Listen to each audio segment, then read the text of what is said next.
Bonjour, aujourd'hui je voudrais vous parler de la responsabilité des professionnels de l'immobilier dans le cadre d'un DPE erroné.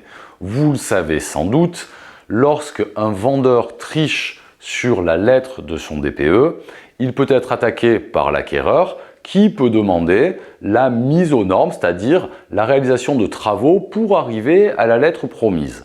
De là, le vendeur peut attaquer le diagnostiqueur et généralement, l'histoire s'arrête là. Mais dans cet arrêt, c'est intéressant et peut-être même un peu inquiétant pour votre profession, l'agent immobilier a lui aussi été condamné car la justice lui a reproché de ne pas avoir alerté sur l'écart entre le bâti et son isolation qui était somme toute sommaire puisqu'il s'agissait d'un bien en G et d'un diagnostic qu'il recevait et transmettait aux acquéreurs qui était indiqué D. Vous l'aurez compris, en tant qu'intermédiaire immobilier, vous devez être vigilant à ce qu'il y ait une correspondance apparente entre l'état d'un DPE et l'état d'un bien. Cela ne veut pas dire que systématiquement vous encourez votre responsabilité, mais si l'écart est trop grand, vous avez le devoir d'attirer l'attention des clients, vendeurs et acquéreurs sur ce qui vous paraît être anormal